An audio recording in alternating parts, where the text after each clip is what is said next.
Bienvenidos, esto es De Camino, programa 346. Nuestra vertiente 3 es la de primeros cristianos y nosotros seguimos con nuestra serie sobre las persecuciones.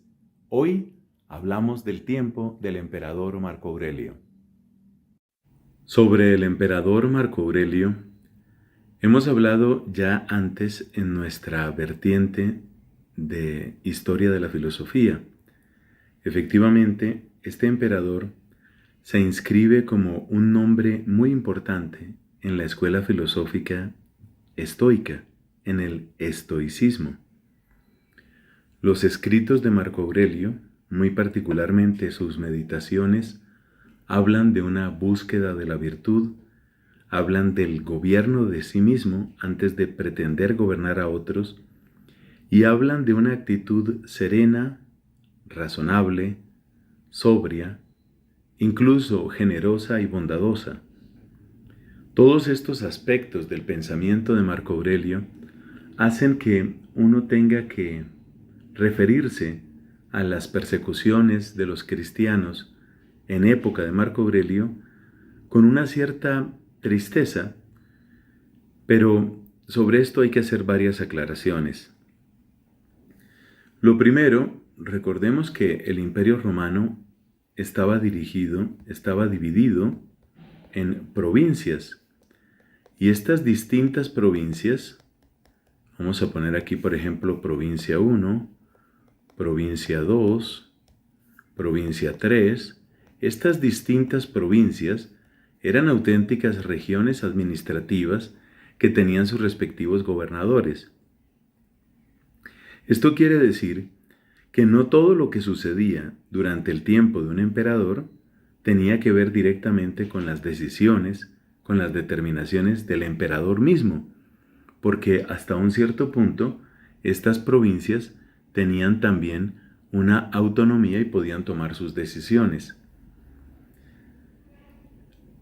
Podemos hacernos esta pregunta que en el fondo es repetida, es la misma que nos hemos hecho desde el comienzo de estos estudios, breves estudios sobre las persecuciones.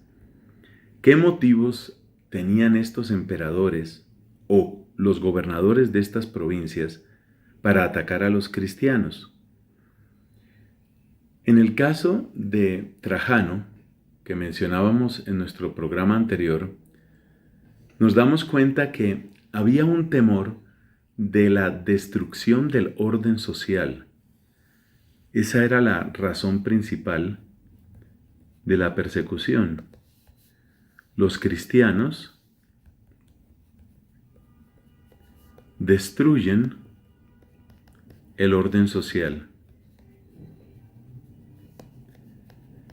Recordemos que ese orden social para ellos era un orden que estaba basado en la religión, porque la armonía con las fuerzas sobrenaturales, armonía que se supone que estaba garantizada por el culto público a los dioses, era la que traía y la que preservaba el orden mismo dentro de la sociedad. En ese sentido, para un hombre como Trajano, los cristianos eran una especie de fuerza subterránea que estaba poco a poco erosionando las bases del imperio.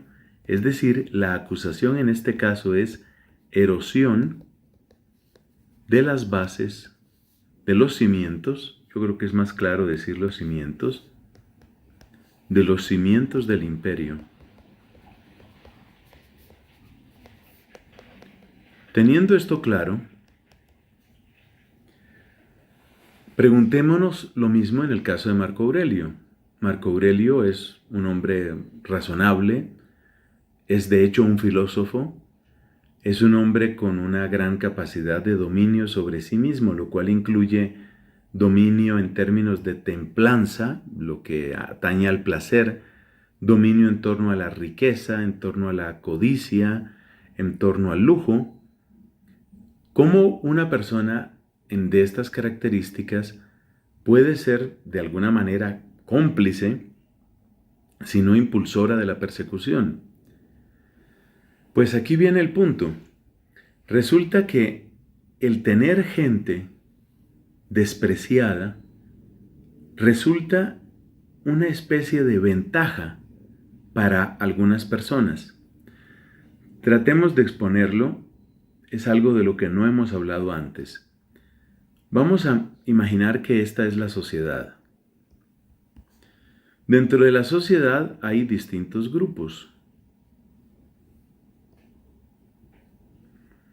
Si uno de estos grupos, vamos a suponer este por ejemplo, es despreciado, esto automáticamente lo coloca en condición de inferioridad frente a los otros grupos o clases sociales o castas o etnias. Es algo que se ha presentado muchas veces en la historia de la humanidad. Entonces, ¿qué pasó? Los cristianos ya habían adquirido una mala fama en tiempos de Trajano y por las persecuciones anteriores. Esa mala fama, por supuesto, tenía consecuencias, porque hacía de los cristianos gente despreciable.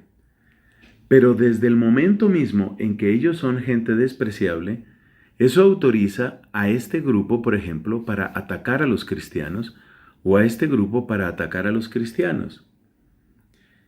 ¿Y por qué eso resulta útil para este grupo o para este grupo?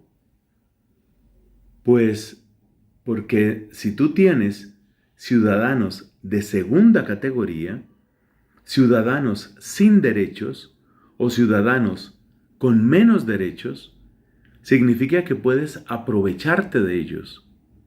Es algo ruin, es algo miserable, pero es algo que ha sucedido muchas veces. Piensa, por ejemplo, en lo que es tener ciudadanos, la expresión entonces es esta: ciudadanos de segunda categoría.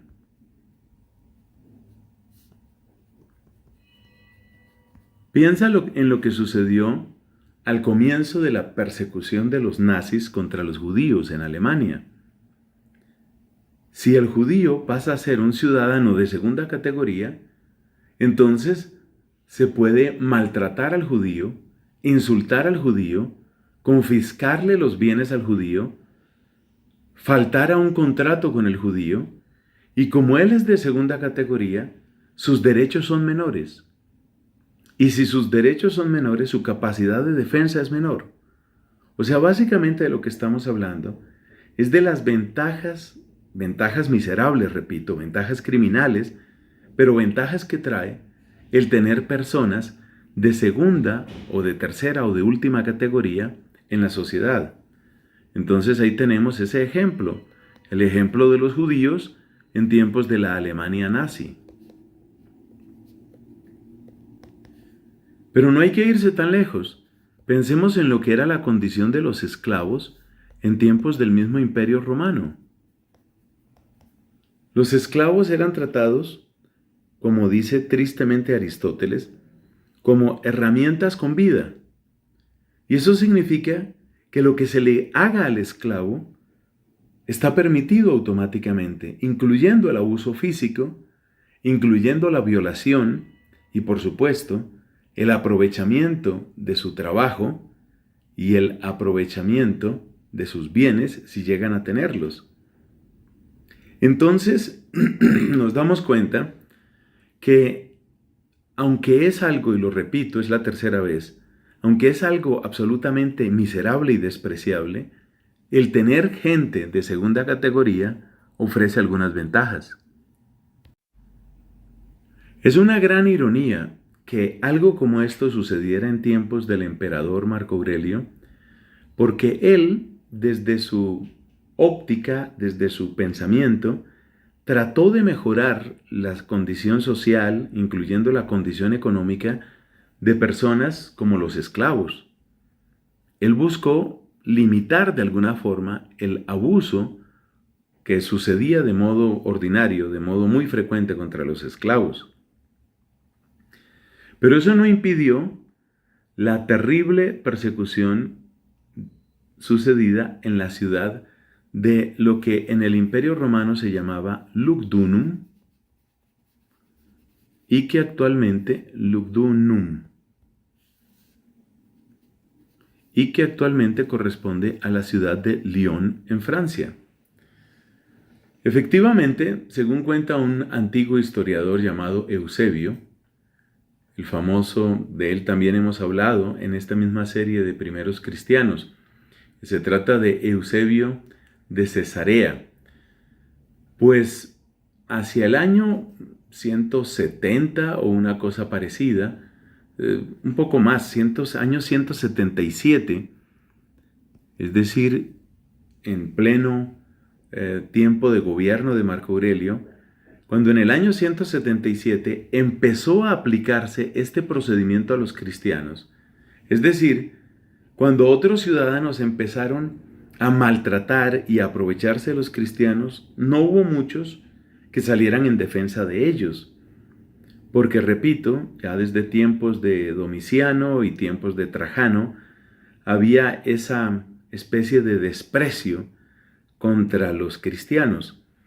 Entonces, básicamente, la persecución que se presenta en tiempos de Marco Aurelio es sobre todo esta persecución de Lyon en 177, una persecución que no sabemos hasta qué punto dependió de Marco Aurelio. Consta que el gobernador de Lyon le escribió al emperador y le dijo qué había que hacer con los cristianos. Y la respuesta de Marco Aurelio fue: pues si ellos no reniegan de su fe, pues hay que castigarlos. Es decir, la consigna de Marco Aurelio es: perdona solo a los que renieguen de su fe. O sea que en el fondo, Marco Aurelio sí estaba convencido de que los cristianos, lo mismo que Trajano había dicho, eran una especie de erosión para las bases del imperio. Y por eso, de algún modo, autoriza. Esa persecución fue bastante fuerte. Hay dudas sobre el alcance que tuvo. Incluso hay dudas si alcanzó al obispo de Lyon, que en aquel tiempo era San Ireneo. Es muy posible que San Ireneo, obispo de Lyon, haya muerto mártir precisamente por esta persecución que se extendió durante varios años. Hay otro aspecto que debemos comentar sobre el modo como Marco Aurelio tuvo que ver con la persecución a los cristianos. Un filósofo de cierto nombre, llamado Celso, filósofo, según parece, de la corriente epicureísta, corriente de la que hemos hablado en nuestra vertiente de historia de la filosofía, escribió una obra diciendo toda suerte de blasfemias y toda suerte de acusaciones contra los cristianos. La obra de Celso se llama Discurso verdadero, ese es el título que le pone, Discurso verdadero contra los cristianos. Esa obra de Celso, según parece, fue escrita por este filósofo animado, instigado, impulsado por el emperador Marco Aurelio. Y así surgió una especie de justificación adicional desde el punto de vista racional para atacar a los cristianos.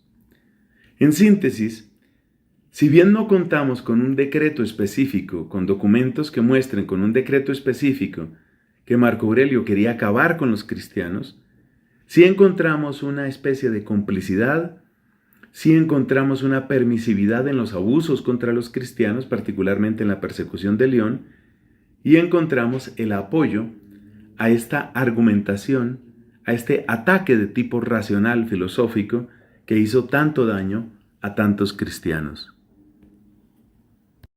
Desde mi punto de vista, creo que la palabra que mejor corresponde a Marco Aurelio en cuanto a persecución de los cristianos es la palabra cómplice, pero la complicidad también hace mucho daño. De camino, bocados de conocimiento para que tu fe no se muera de hambre.